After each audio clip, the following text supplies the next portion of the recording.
बहू, ओ बहू। हाँ मम्मी जी। बहू, तुम्हारी ननद वापस अपने घर जा रही है। घर की बेटी को खाली हाथ कैसे भेजें? अब शगुन होता है, एक साड़ी तो करवा दे इसकी। मेरे पास तो है नहीं अभी कोई पहनने जैसे कपड़े। अगर तेरे पास है कोई नई साड़ी वगैरह तो तू लाके दे दे, मैं तेरे को पैसे दे दूंगी या नई साड़ी खरीद कर ला दूंगी बाद में। नहीं मम्मी, कोई जरूरत नहीं है, मुझे कोई साड़ी नहीं चाहिए। मम्मी, मैं तो बस आपसे मिलने आई थी और मिल ली मैं आपसे। मुझे साड़ी वाड़ी कुछ नहीं चाहिए। हाँ।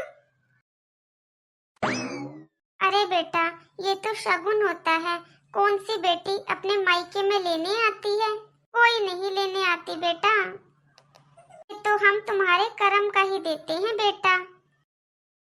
सुनो जी, ये क्या नाटक लगा रखा है तुम्हारे घर वालों ने? अरे क्या हो गया अब श्रीमती? क्यों क्या हो गया मतलब? अब तुम्हारी दीदी वापस अपने ससुराल जा रही है तो तुम्हारी माँ मुझे कह रही है तुम्हारी दीदी को साड़ी लाकर दूं मैं। हाँ तो जाने देना दीदी को, अच्छी बात है। जा रही है तो तुझे भी कोई परेशानी नहीं होगी। मैं तो वैसे भी नहीं रोक रही तुम्हारी बहन को। मुझे मेरी मम्मी पहनने के लिए साड़ियाँ देती है, अच्छी अच्छी महंगी महंगी साड़ियाँ देती है। 5-6 साड़ियाँ तो देती है मेरी मम्मी मेरे को। वो भी साड़ियाँ ले जाकर मैं तुम्हारी बहन के आगे रख दूं? तुम्हारी मम्मी बोलेगी जो अच्छी लग रही है वो ले ले। वो तो भारी साड़ी उठा लेगी, सबसे महंगी वाली। अरे तू मम्मी को बोल देना, मम्मी दे देगी उसको अपनी साड़ी। अब तुम ही बताओ, मेरी मम्मी इतनी महंगी महंगी साड़ियाँ लेती है मेरे लिए, वो भी मैं तुम्हारी बहन को दे दूंगी तो फिर मैं क्या पहनूंगी? मुझे तो ये नहीं समझ आता। अब तुम्हारी बहन की शादी हो गई है, उसका ससुराल है तो अपने ससुराल में बैठी रहे ना। यहाँ भाई भाभी का खर्चा बढ़ाने क्यों आती है? जब देखो 5-6 महीने होती नहीं है, मुंह उठाकर चली आती है तुम्हारी बहन। आई तो आई और इनके लिए अलग से कपड़े ओढ़ लो। क्या ये नंदे कपड़ों के लिए ही आती है क्या अपने मायके? मेरी मम्मी की दी हुई तो साड़ियाँ बस 5-6 है मेरे पास। उनमें से तो मैं एक साड़ी भी नहीं देने वाली आपकी बहन को। जाकर बोल दो तुम अपनी मम्मी को। तू रुक, मैं बात करता हूँ बाहर जाके।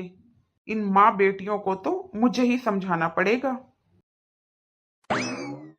मन तो बहुत कर रहा है बेटा, तेरे को बहुत सारा सामान दूं, पर अब मेरे हाथ की बात नहीं रही बेटा। बहू का भी बहुत काम करवाती हूँ, उसको मेरा काम जरा सा भी पसंद नहीं आता। फिर बेटा आकर बोलता है कि मेरी बीवी के साथ कोई मदद नहीं करवाते, उसे परेशान करते हो। कलयुग है बेटा, आजकल माँ और बाप की कहाँ चलती है। अरे ओ मेरी माता रानी, क्या हुआ बेटा? क्यों इतनी भोली बन रही हो? तुम्हें कुछ नहीं पता? तुम चाहती क्या हो? तुम चाहती क्या हो ये बताओ मुझे। क्या कह रही हो तुम मेरी बीवी को कि वो अपनी साड़ी लाकर दीदी को दे दे? तो क्या हो गया बेटा? तेरी शादी के बाद पहली बार तो तेरी बहन आई है, मेरे पास कोई अच्छी साड़ी नहीं है, इसलिए मैंने बहू को बोला। इसमें क्या गलत बोल दिया बेटा मैंने? तेरी शादी के बाद अब आई है, पूरे 1 साल बाद, तो एक साड़ी की तो हकदार बनती है ना बेटा। एक साड़ी तो देनी चाहिए कम से कम। अरे तेरी बहन तो तेरे से कुछ मांगती भी नहीं है, ज्यादा कुछ नहीं तो एक साड़ी ही करवा दे अपनी बहन के लिए। खाली हाथ जाएगी घर से, अच्छा नहीं होता। अब शगुन होता है बेटा। रहने दो आप, ऐसा सगुन और अपसगुन हम नहीं मानते। मम्मी, आप में जरा सा भी दिमाग नहीं है? मेरी बीवी के पास कहाँ से आएंगी साड़ियाँ? बताओ, आपने दिलवाई है क्या उसको कोई साड़ियाँ, या कोई साड़ी दी है आपने उसको? मेरी बीवी अपने मायके से खाली 4-5 साड़ियाँ लेकर आती है, वो भी इतनी महंगी महंगी, और आप कह रही हो कि उनमें से भी साड़ी अब मेरी बेटी को दे दे? नहीं, समझ तो होगी मम्मी आपके अंदर। और दीदी, आपके अंदर भी तो होगी दीदी इतनी समझ। आप अपने मायके कपड़े ही लेने आती हो क्या? ऐसा कुछ नहीं है भाई। अरे रहने दो दीदी, मुझे सब पता है यहाँ पर किस लिए आती हो। तुम्हें तो बस कपड़े चाहिए, कपड़े। मायके आना है, अच्छी अच्छी चीजें खानी है, पीनी है, और बैग भर के कपड़े लेकर जाने हैं। और किस काम के लिए आती हो तुम इधर? ये तेरी गलतफहमी है, ठीक है? कोई भी बहन बेटी अपने मायके लेने नहीं आती और ना ही कुछ मांगने आती है। इस घर में मैंने अपनी जिंदगी के 22 साल निकाले हैं भाई। छोटी से बड़ी यही हुई हूँ मैं। तुम लोगों ने भले ही आज मुझे पराया कर दिया, पर मेरे मन से यहाँ का मोह निकला नहीं है भाई। मुझे आज भी इस घर से उतना ही प्यार है जितना पहले था। और भाई, मेरा ये प्यार कुछ लेने के लिए नहीं है, मुझे कुछ भी नहीं चाहिए, सब तू ही रख। कम से कम घर आई बहन बेटी को मान सम्मान तो दे दिया कर, प्यार के 2 बोल तो बोल लिया कर, ताकि मन में विश्वास तो रहे कि माँ बाप का घर आज भी जिंदा है। किसके पास टाइम है आजकल आने के लिए? सबकी बिजी लाइफ है, कोई नहीं आता आजकल। लेकिन बहन बेटियाँ टाइम निकाल के फिर भी अपने मायके आती हैं। अपने बच्चे, अपने ससुराल, अपने पति सबको छोड़ के मायके आती हैं, ताकि मायके में 4 दिन रहूं, भाई से, भाभी से, भतीजा भतीजियों से, मम्मी से, पापा से, सबसे मिलकर आए। तुम्हारे इन कपड़ों के लिए नहीं आती बहन मायके। अरे तुम सोचते हो ये बहनें कपड़ों के लिए आती हैं?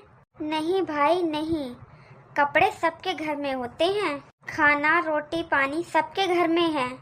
बहन बेटी कभी भी अपने मायके में कपड़ों के लालच के वजह से नहीं आती, ना ही कुछ खाने के लिए आती है। बहन बेटी तो बस मायके आती हैं अपने माँ बाप भाई भाभी का प्यार पाने के लिए आती हैं, उनसे मिलने आती हैं, अपना बचपन बिताया हुआ पुरानी यादों को ताज़ा करने आती हैं। भाभी, मैं तो ये सोचती थी जब तक भाई भाभी हैं जब तक मायका है। अरे माँ बाप कितने दिन के हैं, आज पता चला जिनके घर में तुम्हारी तरह भाभी और भाई हो उनका तो कोई मायका नहीं होता। माँ बाप के जीते जी ही हमारा मायका खत्म हो जाता है। अरे अभी तक तो मम्मी पापा जिंदा हैं, तब तुम्हारा ये हाल है मेरे साथ। भाई भाभी, कल को मम्मी पापा नहीं रहे तो तुम मेरे से तो कोई रिश्ता ही नहीं रखोगे। क्या उम्मीद करूं भाभी मैं आपसे? मम्मी पापा के बाद क्या तुम मुझे वही मान सम्मान दे पाओगी? बात मत भूलो भाभी, जैसा तुम कर्म करोगे वैसा ही फल मिलेगा तुम्हें। आज तुम मेरे साथ ऐसा व्यवहार कर रही हो भाभी, कल को तुम्हारा भी भाई है, कल को उसकी भी शादी होगी। ऐसा ना हो तुम्हारी भाभी के आने के बाद तुम्हारा भी मायका छूट जाए। दीदी चिल्लाओ मत भाभी, आपको सुनकर इतना बुरा लग रहा है। मेरे साथ तो तुम लोग ऐसा व्यवहार कर रहे हो तो मुझे कैसा लगता होगा? कल को तुम्हारी भी बेटी बड़ी होगी भाभी, कल को तुम्हारा बेटा तुम्हारी बेटी का घर में आना बंद करवा दे। दीदी अपनी बोलने की लिमिट क्रॉस मत करो। मेरा भाई मेरी बेटी से तुम्हें क्या मतलब? उनको क्यों बीच में लेकर आ रही हो? उनको बीच में नहीं ला रही भाभी, मैं तो बस आपको यही बता रही हूँ कल को उनके साथ ऐसा ना हो, क्योंकि मुझे पता है आज जो मेरे साथ व्यवहार हुआ है उसके बारे में। मेरे ही मायके में मुझे ऐसा लग रहा है जैसे मैं कौन से अनजान लोगों के बीच में आ गई हूँ। ना तो भाई सीधे मुंह बात कर रहा है और ना भाभी कोई तमीज से बात कर रही है, और मम्मी है वो भी बेचारी बेबस है, वो भी खुल के बात नहीं कर रही। एक बेटी मायके वालों के लिए पराई होती है, ससुराल वालों के लिए पराई होती है, पर एक बहन और बेटी के लिए कोई पराया नहीं होता भाई। एक बहन के लिए ससुराल वाले भी अपने हैं और मायके वाले भी अपने हैं, पराये तो तुम लोग करते हो, बहन बेटी नहीं करती किसी को पराया। ठीक है मम्मी, मैं चलती हूँ, अपना ध्यान रखना। अरे दीदी, क्या हुआ भाई? मुझे माफ कर दो दीदी, मुझसे गलती हो गई। पता नहीं मेरे दिमाग में क्या भर गया है दीदी, लेकिन सच तो यह है दीदी, इस घर में जितना हक मेरा है उतना हक तुम्हारा भी है दीदी। नहीं भाई, मुझे इस घर से कोई हक नहीं चाहिए। मुझे तो बस एक अच्छा भाई, अच्छी भाभी और एक अच्छी माँ का हक चाहिए। मैं तो बस यही चाहती हूँ भाई, अगर तुम्हारे घर में कभी कोई बहन बेटी आए या वो 3-4 दिन रुकने के लिए आए तो उसे इस तरीके से रखो जब वो अपने ससुराल जाए तो हंसते हंसते जाए, कोई अपने मन में बोझ लेकर ना जाए, कोई दुख दर्द लेकर ना जाए। हाँ दीदी, आप सही कह रही हो। कुछ लोग समझते नहीं हैं कि बहन बेटियां अपने मायके कुछ लेने नहीं आती। दीदी, मुझसे गलती हो गई है, उसका मुझे पछतावा है। आप आराम से यहाँ पर 4-5 दिन रुको और मुझे सेवा का मौका दो। अरे पर देखो जी, परवर कुछ नहीं। जैसा व्यवहार मैं तुम्हारी बहनों के साथ रखता हूँ, वैसा ही तुम मेरी बहन के साथ रखो। वैसे ही तुम मेरी बहन के साथ रहो जैसे मैं तुम्हारी बहन के साथ रहता हूँ। एक आदमी अपनी बीवी की बहन को, भाई को, माँ बाप को मान सम्मान दे सकता है, अपनी बीवी की माँ को मान सम्मान दे सकता है, अपने बीवी के भाई बहन को मान सम्मान दे सकता है, तो वो अपनी बहन और माँ को मान सम्मान क्यों नहीं दे सकता? मैं तो दूंगा। मैं किसी की बातों में नहीं आने वाला आज के बाद। और मैं तुम्हें आज भी यही कहूंगा, जितना काम तुमसे हो उतना कर लेना, बाकी का मैं देख लूंगा। अरे, इसमें गलती भाभीियों की नहीं, जो अपनी नंदों का घर छुड़वाती हैं। इसमें गलती तो भाई की होती है। जब भाई ही अपनी बहन की कदर नहीं करेगा तो फिर भाभियां क्यों करेंगी? जब भाई अपनी बहन को इज्जत देगा तभी भाभी अपनी ननद को इज्जत देगी। भाई, तुम तो मेरे से हंसकर 2 मीठे बोल बोल लो, मेरे लिए वही बहुत है। मुझे कुछ नहीं चाहिए तुमसे और ना ही इस घर से। दीदी, ये आपका घर है। आपका जब मन करे तब आओ, जब मन करे तब जाओ। वाह बेटा, मुझे तुझसे यही उम्मीद थी। एक माँ क्या चाहती है? जीते जी अपने बच्चों के बीच में प्यार चाहती है। उसके बाद तो उसे मौत भी आ जाए ना तो कोई दुख नहीं। अरे माँ, तुम फिर ये फालतू की बातें लेकर बैठ गई। अब तो सब हैप्पी हैं, अब क्यों आप ऐसी बातें कर रही हो? हाँ बेटा, सब हैप्पी हैं, जब तो ये हैप्पी एंडिंग है।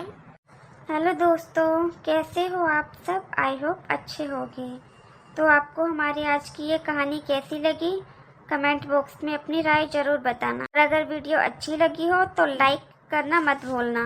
साथ के साथ वीडियो को शेयर भी कर देना। और अब तक चैनल सब्सक्राइब नहीं किया तो प्लीज़ जल्दी से जाके सब्सक्राइब कर दो। Thanks for watching.